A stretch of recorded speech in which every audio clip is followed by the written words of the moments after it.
So I just got back from being out of town for 10 days and I still made sales. Today I just want to talk about how to kind of structure your reselling business and maintain sales if you do like to go out of town and you want kind of like a more flexible reselling business, because I can tell you that I used to feel like bogged down by my reselling business if I had to go out of town for more than 2 days. I stressed out about having to close down my stores or putting them on vacation mode and how shipping would go and all of that. So let's talk today about how to go on vacation when you're a reseller. The first thing I want to say is that if you're going out of town for 10 days or less, I don't think you should put your store on vacation mode or like take all your listings down. I did this for 6 weeks and it took months to get my sales back to where they were. It was like a huge mistake. So if you're going out of town for like 10 or less days, avoid putting your store on vacation and do what I do. I will tell you everything I do to get ready for vacation right now. Okay, so I sell across multiple platforms. I sell on eBay, Poshmark, Mercari, and Depop. My Depop listings actually got taken down. I think they go inactive if you're not in there refreshing them, so I'm not worried about that. But eBay, Poshmark, and Mercari. And so here's what I do. So the first thing I do is I go into eBay and I change my shipping policies and I change the handling time to 15 days or whatever.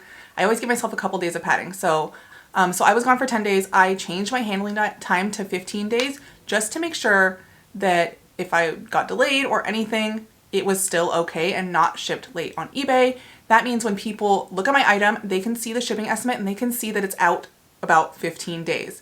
And they are not expecting me to ship it the next day. Some people won't read this, but we will take care of that in just a second. When it comes to Poshmark and Mercari, they will start to message you and kind of like harass you with their automated, like, have you shipped your item? Are you gonna ship your item? But they won't cancel the item for quite a while. So I know on Mercari that they ask you to ship within 3 days, but if no tracking has been updated within 15 days, the buyer can ask to cancel the order. If I can find the information on Poshmark, it's very similar. They will kind of harass you for a while, but I want to say that they won't automatically cancel the order up until like a couple of weeks, if that. I can't find it right now, but if I can find it, I will put that there. But you have plenty of time to ship. The thing is, you want to communicate this with your buyers. So what I do when I get an order, so I change my handling time on eBay, and then on Poshmark and Mercari, I just message the people after the order. And I just have this note in my phone that says, "Hi, thank you so much for your order.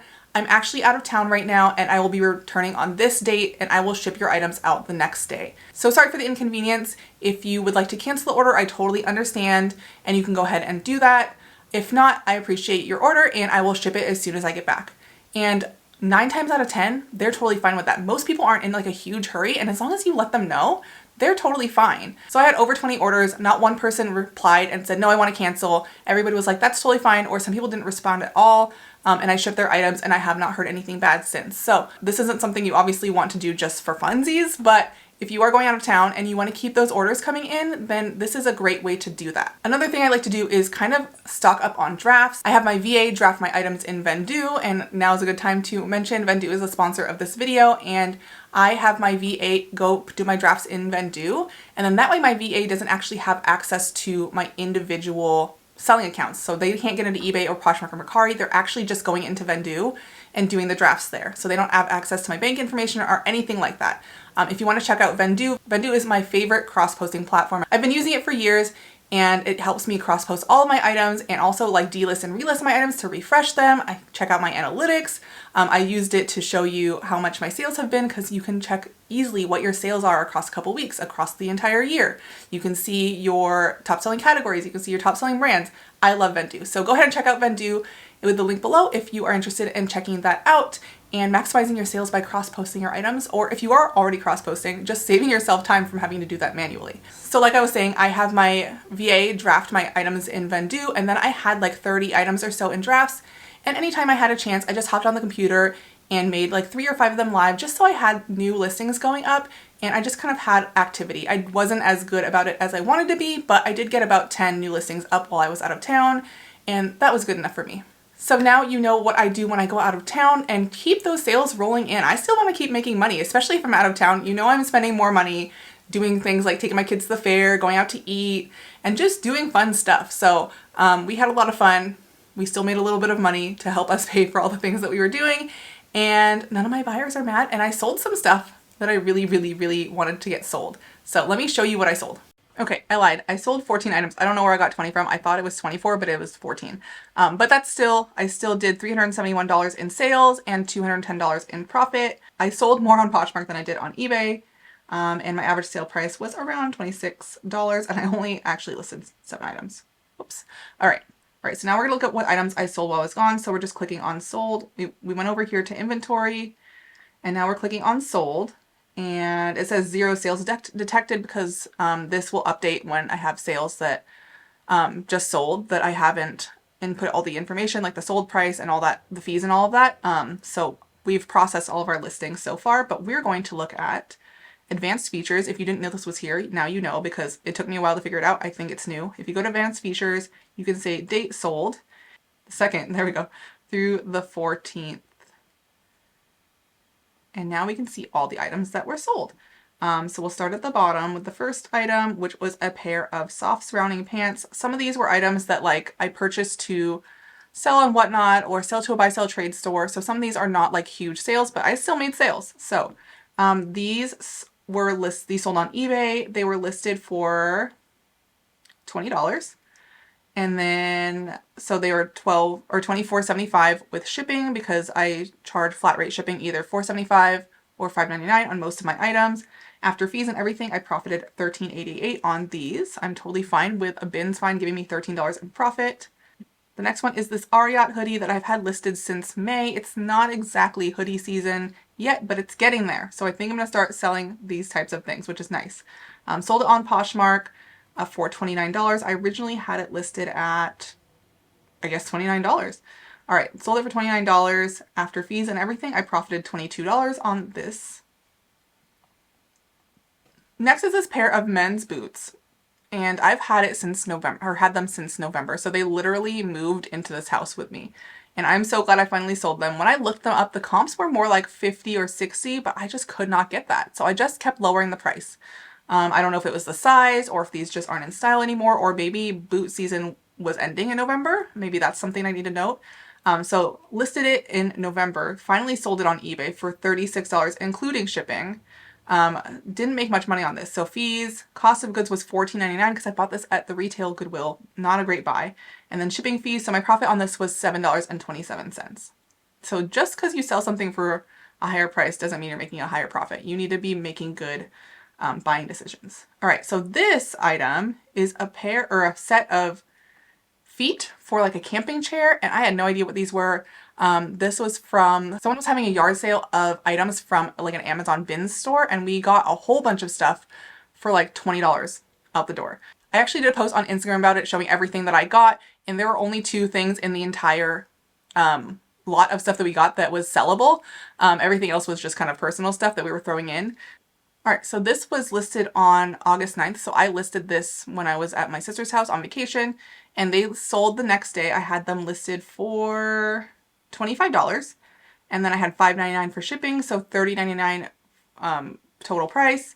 And then after fees and cost of goods, the shipping price, my profit was $18.88 on these, and they sold in one day. There were no other ones listed, but it also was like a weird thing, and I just wanted them to sell. So I wasn't going to try and price them super, super high. They don't retail for like a ton, so it was a good sale. Next up, we have this Coldwater Creek jacket. It was new with tags. It is definitely an older style, but new with tags. It kind of had this like satin sheen to it. I thought I could still sell it. I had it listed for $30, and it looks like it sold for full price. It did take a couple of months. I had this listed in May and sold it in August. And after everything, I profited $20.81 on this jacket. Next was not a great buy, but it looks like I did make a decent profit on it anyway. It just took a while to sell. This is a Juicy Couture like nightgown type thing. I bought this at, I think, TJ Maxx or Ross or somewhere like that on clearance. And I listed it back in December thinking someone would buy it for like a Christmas gift or something. That didn't happen. Ended up selling it in August for $29.74. So I think I had it listed for $25. Yeah, $24.99. So then after everything, my profit on this was $13.09. Not terrible, but it took a long time to sell. I don't know that I would have bought that again. All right, next is a little bundle. I do like doing kids bundles. I've mentioned this before. I don't make a lot of money on them, but they're so cheap, and I just like helping parents get kids clothes for cheap because they're so expensive. So this sold on Poshmark. Again, this was listed back in May and finally sold in August on Poshmark for $12 for this whole lot. And my profit on this was $7.80. All right, this was like a sheer silk top by Chico's. It was definitely like an older style. You can tell by the tag. I listed this back in July, so it took about a month to sell. Not too bad. I did only sell it for $15 on Poshmark, so my profit on this was $11. And then these shoes are actually my son's shoes. They look wrecked because we are very outdoorsy. They had plenty of tread left. So this brand is Splay, which is kind of like a more affordable barefoot or minimalist shoe. That's what we like to use for our kids and for ourselves. And they sell pretty well. So pay attention to barefoot and minimalist shoes on when you're outsourcing because they're not as well known, but they do sell well. These actually are a smaller adult shoe or a kid's shoe. But anyway, so I listed these in July. So they took about just a little bit over a month to sell. I ended up selling them for $25. I did have them higher. I think I had them at 40, which probably was too much considering they look a little discolored. Like I said, really good condition, but he got them wet a couple of times because we go out to like the river and stuff. So he got them wet a couple of times. They got a little discolored, but they were in pretty good condition. So I sold them for $25 and made a $20 profit since it was a personal item and there was no cost of goods for that. All right, this is another pair of shoes. I bought these at the bins. It was kind of a risk. I don't usually pick up Bobs, but they seem to be in pretty good condition and I thought going into fall these might sell and I was right. So I listed these on the last day of June, so let's say July. So these took a little over a month, maybe like less than a month and a half to sell on Poshmark. They only sold for 17. I think I had them up for 18 or 20. Oh, 25. I had them up for 25. I took an offer or sent an offer for 17 and my profit on this was $12.60. All right, this I've had for a while as well, and I did pay up for this. I bought this at the retail Goodwill, but I know that sometimes these like discontinued IKEA items can sell because someone will buy a set of something and then they'll want that same thing and not be able to find it. So this was a pair of curtains. I listed this back in March, so it took about 5 months to sell on Poshmark. I had them listed at about 80 and I had $20 invested into it, but I ended up selling them for 60 and my profits was still $28.01. These I picked up a while ago and they took me a long time to list because we had trouble getting like the price off the bottom. I think they wrote on the bottom and I just was too lazy to list it, honestly. But they took less than a month to sell on Poshmark. I got $22 from them and my profit was $16.60. Next was this holding horses dress. This sold in just a couple of weeks, maybe like 1.5 weeks. And it was like this cute little denim dress. I've had it for a couple of months, just haven't had a chance to sell it or list it. I did list it for 20 because there were lots of them listed, even though it's like a cute Anthropology brand. I just decided to list it a little bit lower because I wanted it to sell and there were probably about 30 to 50 listed already. And I want to say they were listed around the $25 mark and I was like, no, I'm not going to do that. I'm not going to wait forever just to sell for 25. I will list it for 20 and it worked because I sold it in just about a week, a little over a week, for 20 bucks and made $15 profit. This was the other item that I purchased from that like Amazon bins yard sale where they were just trying to get rid of everything from their bin store that they closed. And this was like a high chair cover for a specific high chair. And this was the second item that I could sell and I sold both of them really quickly. So I'm really happy with that. I sold this on Poshmark in about 5 days, sold it for $36. I think I had it listed for, I did have this listed for almost 40. So I did take a little bit of an offer on it. I do remember this one got an offer for 36 and an offer for 18 within like an hour of each other. And I was so excited because I didn't want to take the 18. And then this $36 offer came in and I was like, done deal. So I sold that for 36 and my profit on this was $27. So I definitely paid for the whole $20 that I spent on these two items, plus all the personal stuff we got from that yard sale and made a little bit of extra. And then the last thing I sold was these little like aquarium filters that I got on clearance at Walmart.